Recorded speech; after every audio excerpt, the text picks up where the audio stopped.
This is the morning swim show for Friday, August 13th, 2010. I'm your host, Garrett McCaffrey. Today, we drop in on the USA National Team Training Camp with a swimmer that's no stranger to the National A-Team roster, Natalie Coughlin. The 16-time USA National Champion joins us in the Finis Monitor from Irvine now. Hey, Natalie, how's camp going so far? It's going well. It's going well. I have my own room, so that's always nice. It must be a veteran privilege or something? I think they give it to the older ones, yeah. Now that you've had a couple days to step back and think about your national meet, what kind of grade would you pass out? I would probably give myself about a B, B minus. I was really, really happy with how I did. My main goal going into that meet was just to make the Pan Pac team and then make the World Championship team for next year. And so far, I seem to be on track for that. But it was really strange. The 100 fly, I walked onto the deck and was so ridiculously calm that it was like I wasn't at a nationals meet. And I was realizing how it was the first time I've been at a big meet since the Olympics, and that I should probably be a little bit more nervous. So I was a little out of it on the first day. My back I was happy with. The prelims and the finals, I was just happy, to have won. And then the freestyle wasn't great. I was hoping for a little better than that, but hopefully I'll improve off of that swim in the next couple weeks. But keeping it in perspective for yourself, you've been in the water for 7 or 8 months since Beijing. One of the big stories that has come after nationals is how Amanda Beard came out of nowhere and once again made the national team. But if you look at the storyline, first big meet since 2008. 7 months or maybe 10 months, I think, is what she's been in the water for. I mean, you doing what you did and finaling in 3 events, getting top 5 in all 3, and taking another national championship is as impressive. Why do you think that Amanda's story stands out so much more than yours? Well, Amanda had a baby. I didn't put my body through that, and it's really incredible how well she's done. But I was talking to her before the meet started, and both of us were just so calm and really excited to be at nationals, and I think that helped both of us. It's a huge story. What Amanda's done is truly incredible because she trains in the morning and then takes care of her son during the day, and I hand it to her because I don't know how she does it, but it's not like I stopped training completely. I stopped swim training, but I was running and I stayed really physically fit. So I think that's why I'm having a pretty successful summer, even though I have taken a long break. And you're absolutely right. There are differences, for both of your stories, but the ability to, it seems like, turn it on and turn it off, I think is a characteristic that you both have. When you tried to turn it on this time at nationals, in the water, what was the one thing that was different from Natalie Coughlin back in 2008? I think the same problem I've had all season, and that's I don't have the same opening speed that I typically have. That first 50 is still not quite there. And I think that might just be, it might just take some time.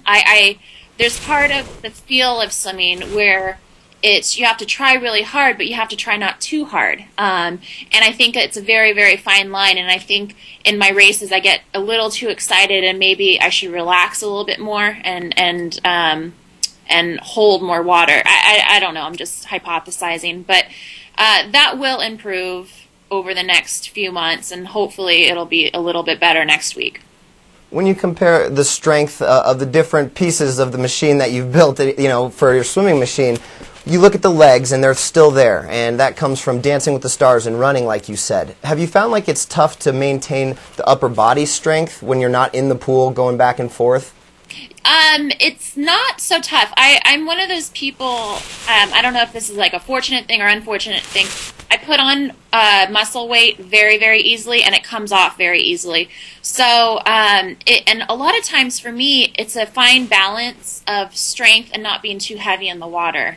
And I've experimented in the past with lifting very, very heavy and being very, very strong, but I got to the point where I was like a rock in the pool. So it's a fine line, and I think just this year when I entered training, the swimming part was very difficult because it's such a hard sport, and that's, why we love it, that I didn't lift as much as I have in the past just because the workload, I needed to treat my body well and I needed to recover, and that was more important than working on my power necessarily. But that'll be like the next phase over the next several months after Pan Pacs. Leading up to Pan Pacs, what kind of things are you doing in the water to make yourself faster for 2 weeks from now? It's all about sharpening right now. All the hard work has been done, and right now it's just improving your feel for the water, working on balance and some technical things.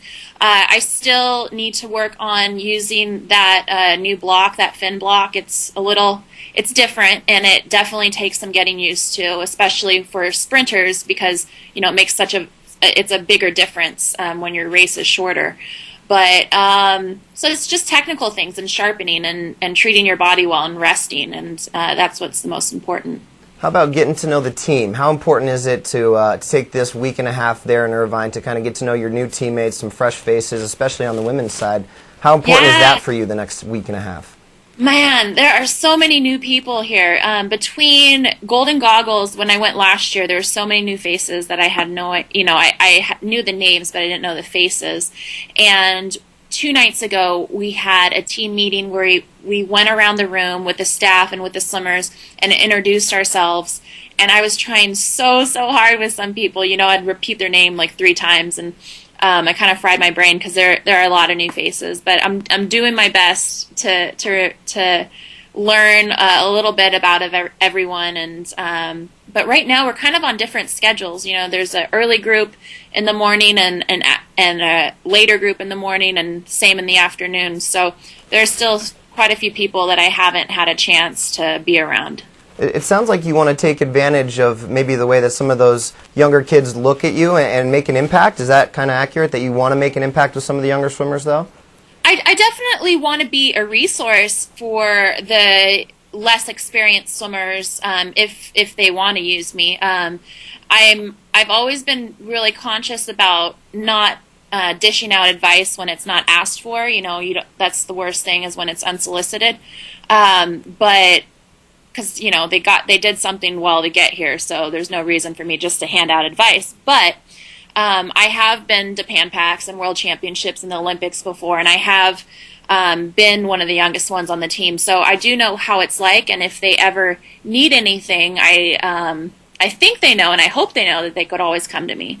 Great stuff, Natalie. Thank you so much for your time. Best of luck the next week and a half, and we'll see you at Pan Pacs. Thank you. Have a good one. You too.